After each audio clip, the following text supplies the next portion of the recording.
Bismillahirrahmanirrahim. Assalamualaikum warahmatullahi wabarakatuh. Alhamdulillah anzala sakinata fi qulubil mu'minina liz yazdadu imanan ma'a imanihim. Asyhadu an la ilaha illallahul malikul haqqul mubin wa asyhadu anna Muhammadan abduhu wa rasuluhu rahmatan lil alamin. Allahumma sholli ala Muhammadin wa ala alihi wa ashabihi ajma'in, amma ba'd. Subhanaka la ilma lana illa ma 'allamtana innaka antal alimul hakim. Rabbi shrah li sadri wa yassir li amri wahlul 'uqdatam min lisani yafqahu qawli.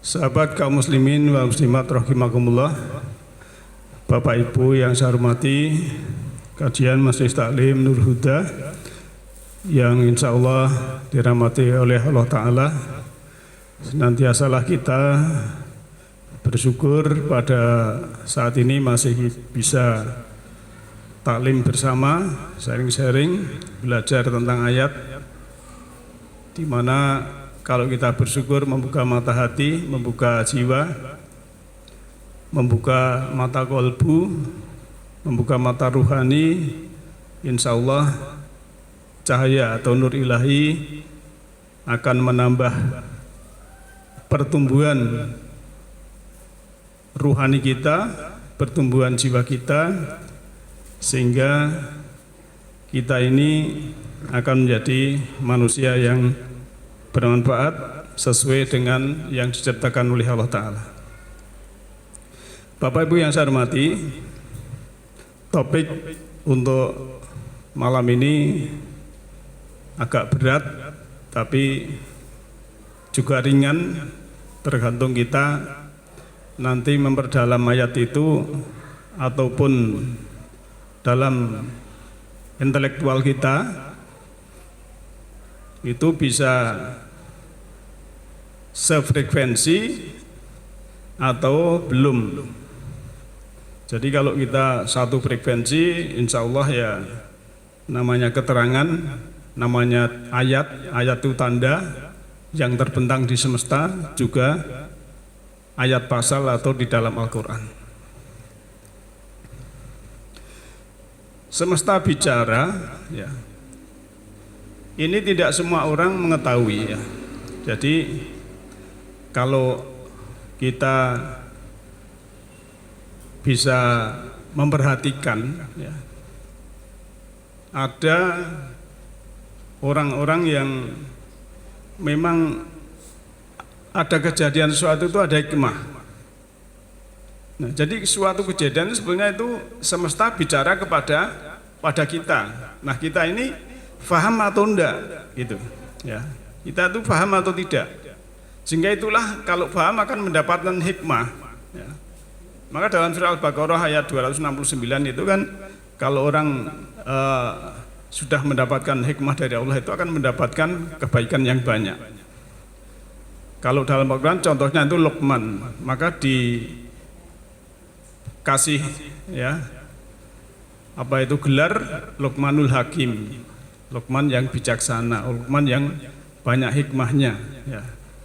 Walaupun dia bukan nabi, bukan rasul, tapi hanya seorang ayah, bisa ayah biologis, bisa ayah ideologis. Jadi orang tua kita itu ada dua, orang tua biologis yang ayah ibu kita kandung, kemudian orang tua ideologis yang bisa memberikan pencerahan jiwa dalam hidup kita ini. Maka bukan biologis tapi ideologisnya. Sering kita baca, ya, dalam surah 20 ayat 2, ya, A'udzubillahi minasyaitonirrajim, Bismillahirrahmanirrahim. Ma anzalna 'alaikal Qur'ana litashqa. Tidaklah kami menurunkan Al-Quran supaya kamu menjadi susah. Ini kita ulang sebentar supaya kita ini ternyata Al-Quran itu bukan untuk kita susah. Wah, ngaji Al-Quran kok udan-udan ngaji, taklim susah gitu. Nah, ini bagi yang tidak kesadaran. Tapi kalau ada yang kesadaran memang sebenarnya tidak untuk susah. Nah, tadi kan yang pertama ya, kita lewat semesta itu dengan adanya hikmah. Tidak semua orang paham tentang hikmah kejadian yang ada. Lantas kadang kita ini ada suatu kejadian yang berhubungan dengan mungkin nomor rig atau nomor apa ya. Secara kebetulan kita melihat jam 19.50 misalnya. Kebetulan kita keluar ada mobil itu platnya juga 19.50. Kebetulan ya. Ini juga ada sesuatu yang pesan sebetulnya. Kalau bagi yang tahu, ini bukan takhayul tapi semua itu ada pesan. Ya. Lantas semesta bicara itu saat kita mimpi misalnya, seperti Nabi Yusuf ya. Nabi Yusuf itu kan mimpi ya. Beliau ini mimpi 11 bintang, matahari dan bulan. Ini sujud kepada beliau. Terus bilang sama ayahnya, Nabi Yakub. Nah, tapi pesannya ayahnya apa? Ini jangan kamu ceritakan kepada saudara-saudaramu ya, itu. Ya, itu kan dalam surah 12 ayat 4 dan 5 itu. Nah, ini juga mengandung pengertian ya, bahwa sesuatu ya yang kita dapat ilmu dari Allah itu kalau memang ada orang lain yang belum sefrekuensi itu tidak usah kita ceritakan, nanti tidak nyambung atau bahkan kita disalahkan. Kalau orang levelnya baru 2 tambah 2 4, kemudian dijelaskan akar 16 4 atau log 10.000 4, pasti menyalahkan. Atau beragama hanya kulit syariat, kemudian jelaskan tentang hakikat, makrifat, dia juga tidak sampai, pasti malah menyalahkan. Maka ilmu itu ada khusus, ada umum, dan ada yang lebih khusus. Nah, oleh karena itu semesta juga itu bicara tentang mimpi ini ya. Ayahnya Nabi Yusuf atau Nabi Yakub wanti-wanti nih, cara Jawane wanti-wanti. Iki aja mbok critakne karo mas-masmu gitu maksudnya, dulur-dulurnya. Kan begitu ya. Kalau dalam Al-Qur'an itu kan la naksus ru'yaka ala ihwatika. Jadi jangan kamu ceritakan kepada saudaramu. Bahkan kalau ini korelasi ini dengan surah Kahfi ya, itu kan pemuda yang ada di dalam gua mau ke kota, ke pasar. Nah, nanti juga diwanti-wanti, kamu jangan cerita sedikit pun ya, itu dalam surat 18 ayat 19.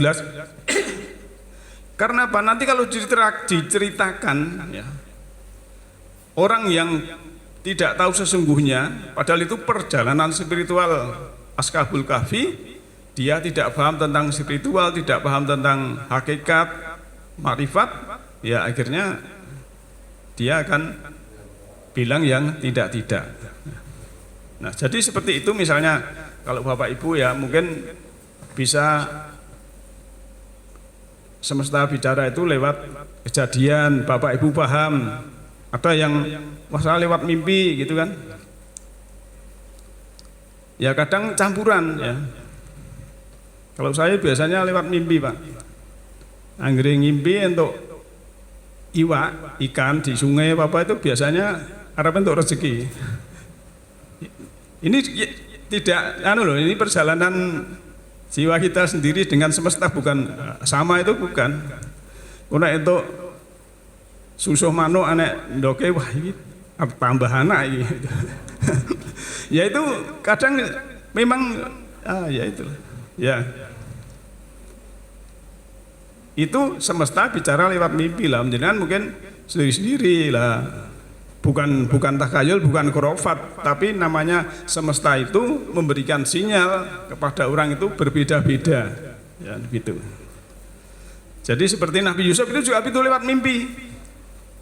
11 kaukab, ada yang mengatakan itu planet, tapi ada yang mengatakan bintang, matahari dan bulan itu sujud.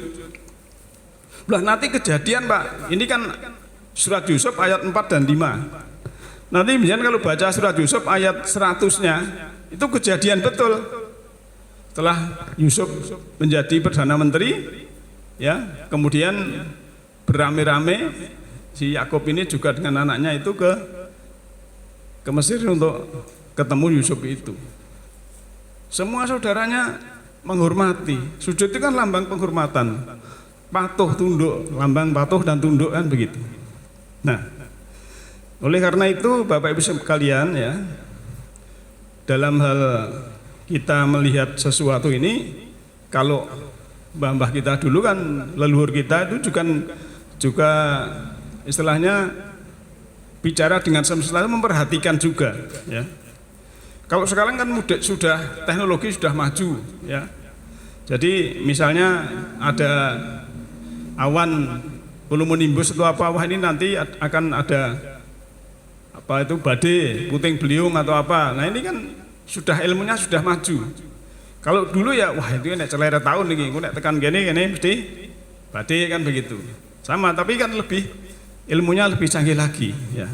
Jadi kalau kita memahami alam bicara dengan tanda-tanda atau ayat-ayat ya, ini kan sebetulnya kalau kita memahami Bapak Ibu sekalian, perbedaan kita dengan makhluk yang lain itu salah satunya perbedaannya itu kita bisa membaca, makhluk lain tidak bisa membaca.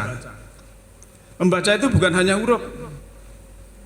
Kalau kita kilas balik ya, review ke sana misalnya, atau orang tua kita, mbah-mbah kita dulu tidak sekolah Pak, tidak kenal huruf ya, tidak kenal angka misalnya, tapi dia juga membaca ya, dia membaca. Jadi membaca di sini bukan soal huruf ya, kata-kata ya, namun memahami baik itu simbol-simbol, menggali makna dengan menghubungkan dengan kehidupan kita beliau-beliau ini waktu dulu.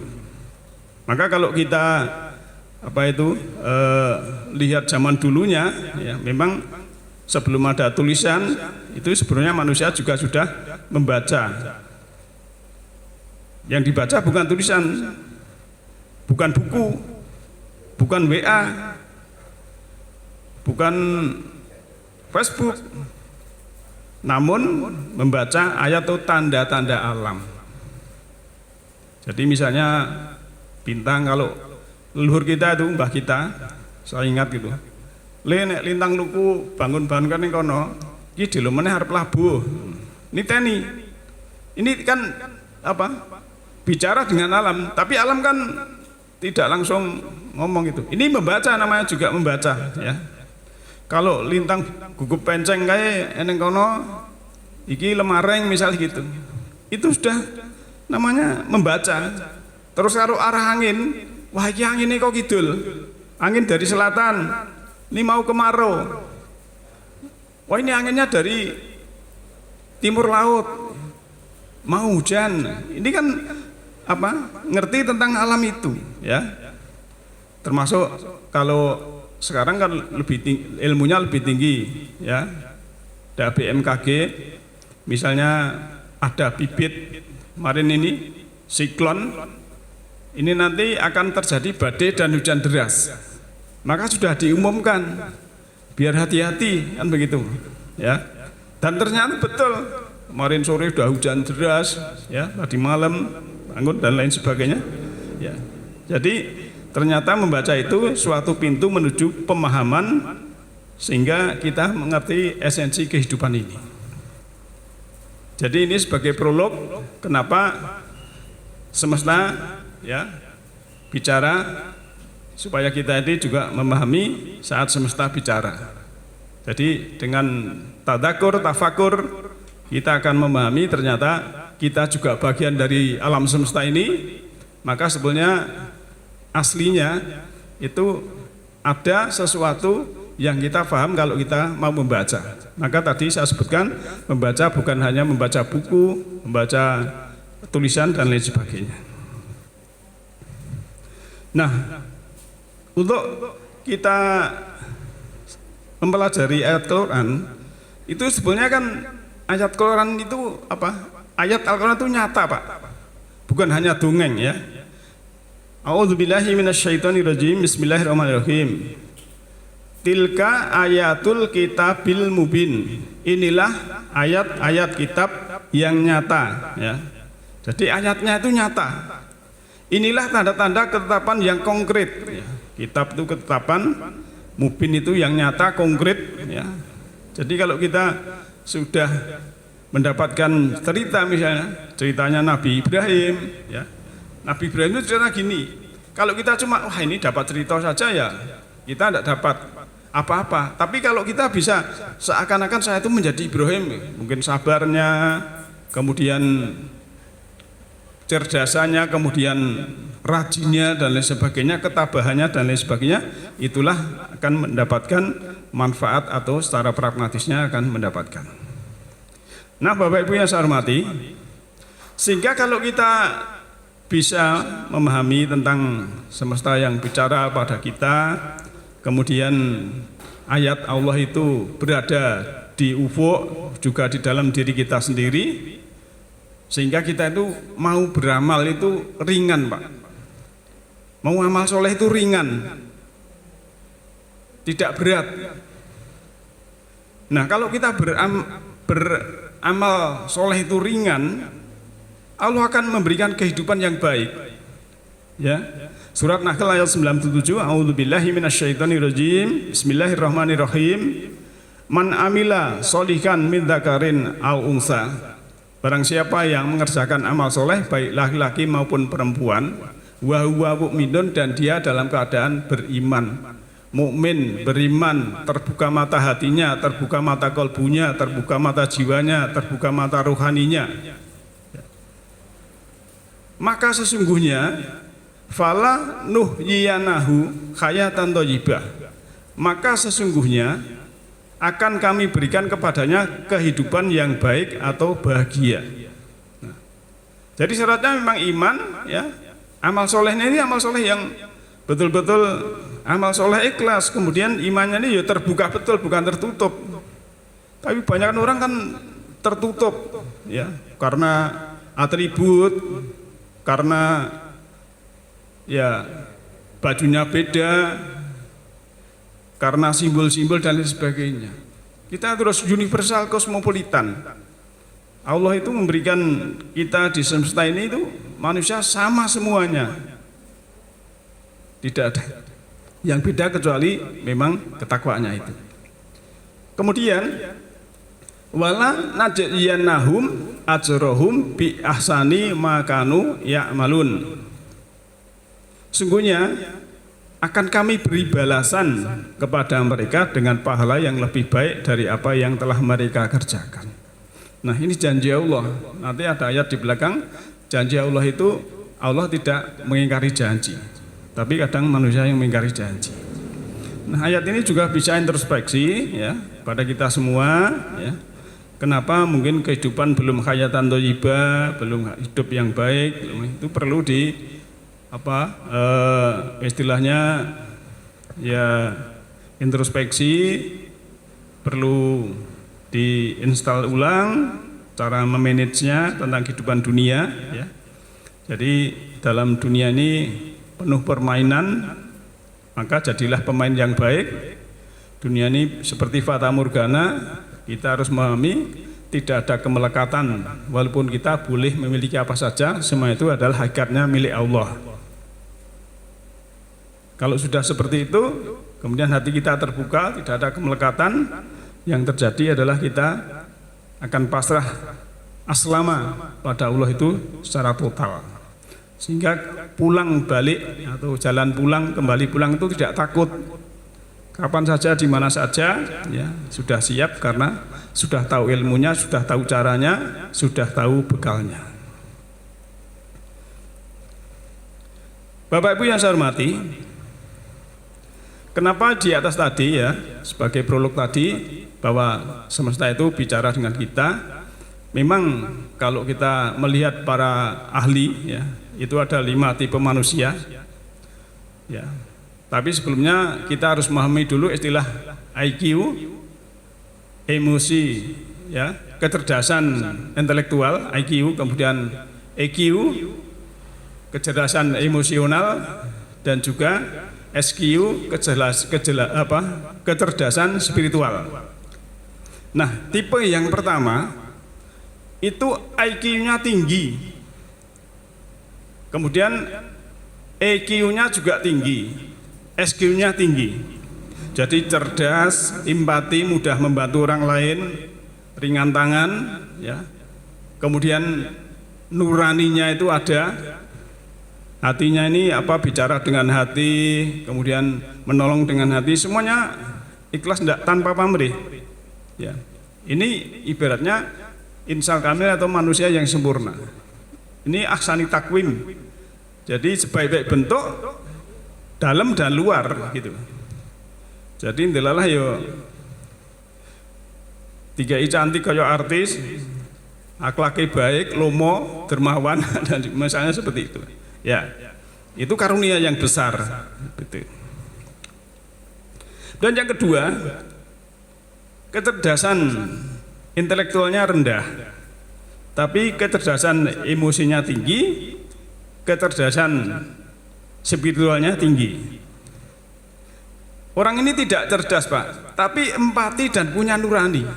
Jadi orangnya lugu.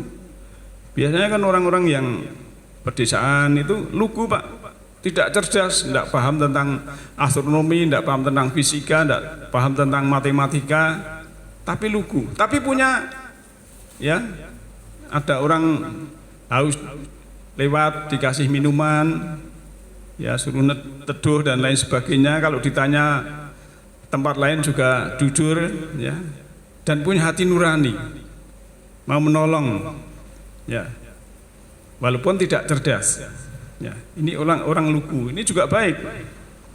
Kemudian yang ketiga, kecerdasan intelektualnya tinggi, kecerdasan emosinya rendah, dan kecerdasan spiritualnya tinggi. Jadi dia cerdas, punya hati nurani, tapi empatinya berkurang.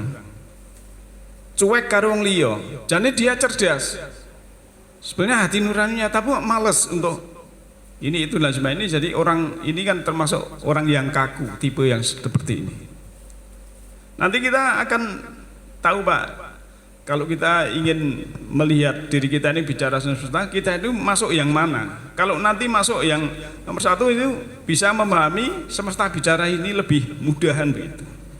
Nah, sekarang keempat ya, IQ tinggi, EQ tinggi, SQ rendah. Jadi kecerdasan intelektualnya tinggi, kecerdasan emosinya tinggi, tapi kecerdasan spiritualnya rendah. Orangnya cerdas, ya, empati, tapi tidak punya hati nurani, Pak. Ya, kalau kita melihat berita-berita TV ini, ya, orang-orang yang sebenarnya cerdas, ya, punya empati, tapi hati nuraninya nggak ada. Cerdas golek duit oke, ya, dindum-dum, tapi tidak pakai nurani kan ngendumnya duit itu supaya milih aku atau milih golongan aku dan lain sebagainya, tidak ada nurani.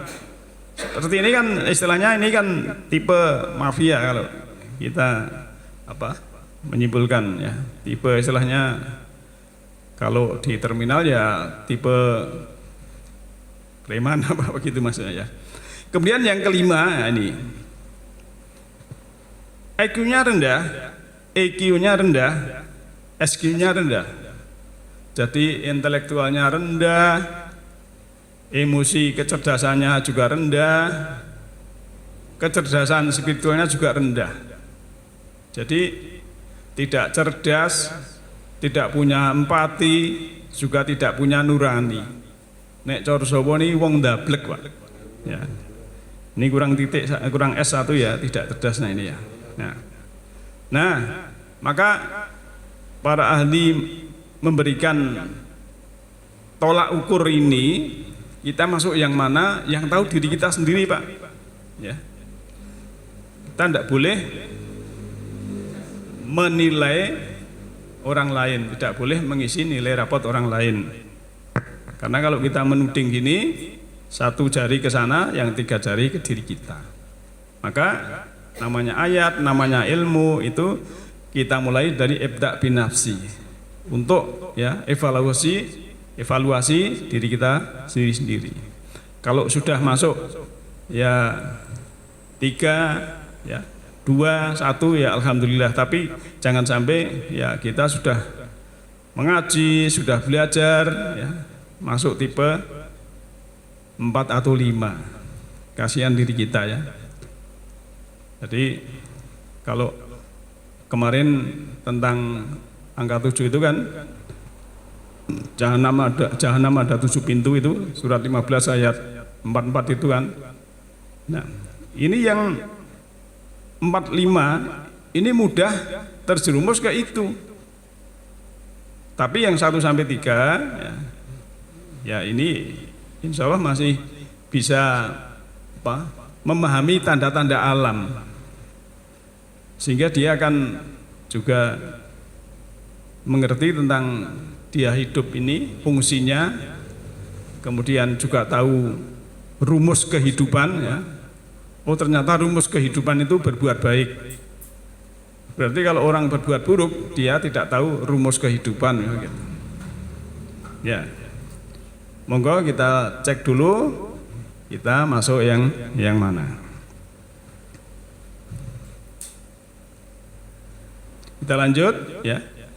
Supaya Bapak tadi ayat 16 surat 16 ayat 97 itu memang Allah menjanjikan orang mukmin yang beramal soleh ya, dengan ikhlas akan mendapatkan hidup yang baik atau kebahagiaan. Maka kebahagiaan akan terwujud tatkala kita sudah mampu mensujudkan tubuh, pikiran dan jiwa kepada yang memiliki kerajaan langit dan bumi. Jadi kita sudah mampu mensujudkan. Sujud itu kan lambang ketaatan, rukuk lambang kepatuhan. Kalau sudah seperti itu kan akhirnya bahagia. Kita lanjut dulu. Maka kita pun sebagai hambanya akan dibimbing menemukan jalan yang praktis supaya hidup kita jauh lebih hidup, karena Dia Allah itu yang maha hidup. Di dalam kehidupan ini kita tidak dapat selalu melakukan hal yang besar, namun kita dapat melakukan banyak hal yang kecil disertai dengan rasa cinta. Rasa cinta yang besar dan penuh kesungguhan, tetap melakukan proses seperti halnya jarum jam yang tak pernah berhenti untuk senantiasa berdetak setiap detik. Jadi hidup ini proses, Pak. Tapi orang tadi yang tipe 4 dan 5 itu tidak menyadari proses, tapi malah protes. Orang menteri ini protes, aku kok ini protes ya. Padahal itu proses, kalau protes ini S ganti T ya. Proses disadari. Kalau bawah ini protes. Sudah nggak selesai hidup kalau protes. Ada sesuatu yang tidak enak, salah ke wong liya. Itu tidak boleh, kita harus memahami. Hukum sebab akibat tabur tuwe itu. Wah ini kesalahan kita harus kalau memang diperingatkan Allah secara ya kita serongnya baliknya itu ya belum bisa 180 derajat, ya 45 derajat dulu atau gimana, itu kan perlu itu. Jadi ya kalau kita hidup ini di sini disebutkan seperti jarum jam harus detak. Kalau teman saya itu wong nguripi kaya wong ngayuh sepeda. Nek mandek ambruk, Pak. Jadi seperti semesta ini kan orbit ya. Bumi kita dalam masuk tata surya kita itu kan semua mengorbit. Tidak berhenti, Pak. Kalau bumi berhenti sedetik aja berbahaya. Hidup kan seperti itu kita. Wah aku tak turusik telung dino. Wah kacau nanti metabolismenya ya, gitu. Jadi memang harus seperti itu. Selalu bergerak, maka tasbih ya yusabbihu, semua benda yang ada di langit dan bumi itu tasbih, semua bergerak. Allah itu sabaka, yang maha penggerak kan begitu. Kecuali nek wis ra iso lah, itu beda lagi ya. Nah, maka kualitas diri bisa dilihat dari seberapa kuatnya seseorang menuju perubahan ke arah yang lebih baik. Berkomitmen dengan penuh rasa tanggung jawab untuk menyesuaikan tekad, perkataan dan perbuatan untuk menebar kasih sayang pada sesama. Hanya hamba-hamba tertentu yang mampu untuk senantiasa berserah diri dan tulus menghambakan secara total kepada Sang Penguasa kehidupan dalam segala kondisi apapun, baik dalam kondisi senang, susah, lapang, sempit, atau ada ataupun tiada. Karena itulah pasangan yang ada dalam kehidupan ini. Kita sebagai hambanya selayaknya melewati atau melampaui dualitas kehidupan tersebut. Nah, jadi kan ada korelasi kemarin, hidup itu suka, duka, sakit, meninggal. Ya wes itu kita terima semuanya. Pengennya suka terus.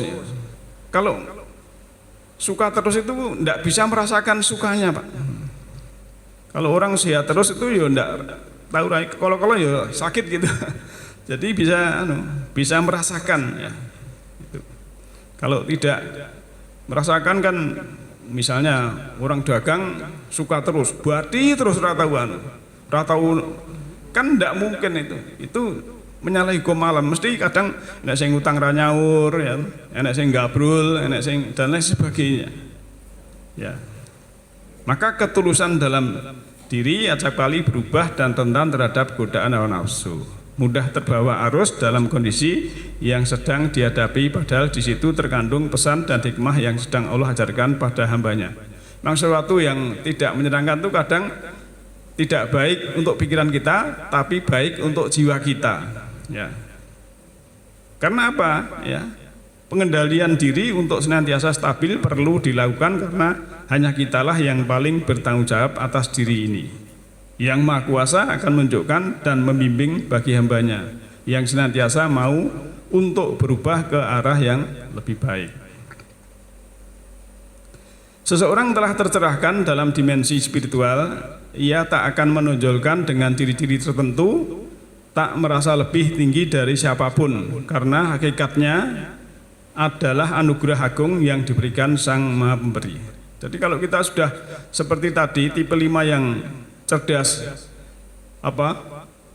intelektualnya, cerdas emosinya, cerdas spiritualnya, ya, itu kan baik. Kata kalau ada orang cerdas intelektualnya tapi emosinya tidak cerdas, walaupun tinggi jabatannya, ilmunya tinggi, sukanya marah, ya, berkata kotor dan lain sebagainya. Tapi kalau itu stabil, tiga-tiganya itu ya ada kecerdasan, apalagi kecerdasan spiritual, ya, kita khusyuk dalam sholat, kita rajin untuk terhubung dengan Allah Ta'ala, zikir baik duduk, berbaring maupun berdiri, itu semua akan membawa kita kepada istilahnya eling lan waspada atau selalu ya sadar, termasuk kita selalu ya sadar bahwa kita ini bernafas. Nah, untuk mencapai itu dimulai dengan tahap belajar membaca dari segala tanda-tanda yang Tuhan gelarkan. Maka dalam ayat yang lain itu kan, aku telah bentangkan keagunganku di segala penjuru ufuk dan telah bentangkan keagunganku pada dirimu sendiri, ya. Surat Fussilat ayat 53 itu. Tidaklah kamu memperhatikan bagi yang sadar menikmati segala proses, tiadalah kata gagal, karena kegagalan pun bagi yang sudah tercerahkan itu merupakan tahap untuk menggapai suatu keberhasilan. Jadi kalau kita ada kegagalan sesuatu dalam hidup ini, itu memang kita sadar semua hidup itu proses, ya. Proses, sakit, berobat belum sembuh, ya sabar, obati lagi gitu. Walaupun sama sakitnya sama, usianya sama, tapi kalau dalam kecerdasan spiritualnya, kecerdasan emosi dan kecerdasan intelektualnya itu tinggi, Pak. Rasanya beda. Walaupun mungkin usia sama, penyakitnya sama. Disinilah letaknya keagungan Allah yang namanya Nur Ilahi itu bisa bersemayam di dalam fuadnya. Karena apa? Janji Allah itu memang tidak diingkari. Kalau tadi iman amal soleh, ya, akan mendapatkan kehidupan yang baik. Itu kalau benar-benar iman amal soleh memang ada kehidupan hayatan thayyibah. Maka Allah dalam sini surat 13:29 ini kan, alladzina amanu wa amilus solihati tuba lahum wa husna ma'ab. Orang-orang beriman yang beramal soleh akan dirasakan bagi mereka kebahagiaan dan tempat kembali yang terbaik. Nah, ini kan janji Allah juga. Lantas ya, dalam ayat yang lain ya, wa amal ladina su'idu fafil janati khalidina fiha ma tamatis samawatu wal ardu illa masya'arab atau an ghaira majdud. Ini dalam surat 11 ya, surat Hud ya, ayat 106 sampai 108 kan, nanti bisa dibaca ya. Adapun orang-orang yang bahagia ada dalam jannah, kekal dalamnya selama masih ada langit dan bumi, kecuali apa yang dikehendaki Tuhanmu sebagai pemberian yang tidak putus ya. Ini ayat ini kita pending, nanti kita bisa bahas tentang itu ya. Bapak Ibu yang saya hormati, tadi kan Allah memberikan balasan tentang kebahagiaan kehidupan yang baik ya. Maka adanya itu memang yaitu tadi yang bahagia dengan yang tidak bahagia. Di dalam surat 11:105 itu ya, pada hari datangnya ajal itu suatu diri tidak akan bicara kecuali dengan izin Allah. Maka dari mereka itu ada yang celaka dan ada yang bahagia. Nah, jadi yang tadi tipe manusia yang 1 sampai 3 itu yang bahagia ini, istilahnya kalau bahasa Quran itu sa'idun ya. Kalau yang tidak bahagia itu istilahnya syakiyun. Ya, ini surat Hud tadi ya. Masih surat Hud, bukan surat Hud ya. Kalau sudah tadi bisa membaca semesta, kemudian tipenya sudah kecerdasan intelektual, kecerdasan emosional dan spiritualnya baik ya, dia termasuk orang-orang yang makhluk yang terbaik ya. Innal ladzina amanu wa amilus solihati ulaika hum khairul bariyah. Surat 97 ayat 7. Sungguhnya orang-orang yang beriman dan mengerjakan amal soleh, mereka itulah adalah sebaik-baik makhluk. Kebalikannya tadi yang tipe pada 5 mungkin ya, innalladzina kafaru min ahlil kitabi wal musyrikina finnari jahannama khalidina fiha ulaika hum syarrul bariyah. Sungguhnya orang-orang yang tertutup atau kafir, yakni ahli kitab ya, dan orang-orang yang musyrik akan masuk ke neraka jahanam, mereka kekal dalamnya, mereka itulah adalah seburuk-buruk makhluk. Nah, jadi orang yang tertutup ataupun juga orang yang musyrik itu adalah seburuk-buruk makhluk. Nah, Bapak Ibu yang saya hormati, semoga kita semua ini berbahagia, bisa membaca tanda-tanda di semesta ini sehingga kita cerdas segalanya ya, cerdas intelektualnya sesuai kemampuan kita, cerdas emosi kita sabar ya, kemudian cerdas spiritual kita sehingga kita ini jiwa kita tumbuh ke kebaikan, jiwa kita ini akan mampu diantarkan tubuh kita ini sehingga tubuh kita ini bisa mengantarkan sang jiwa ini kembali pulang dalam keadaan mutmainah, dalam keadaan aslama, dalam kebaikan. Semoga bermanfaat, ada kurang lebihnya mohon dimaafkan. Yahdillahu linurihi mayasya. Allah memberikan petunjuk semesta rohani kepada siapa yang kehendaki. Siapa yang kehendaki adalah orang-orang yang berkehendak. Nasrun minallahi wa fathun qarib. Alhamdulillahirabbil alamin. Assalamualaikum warahmatullahi wabarakatuh.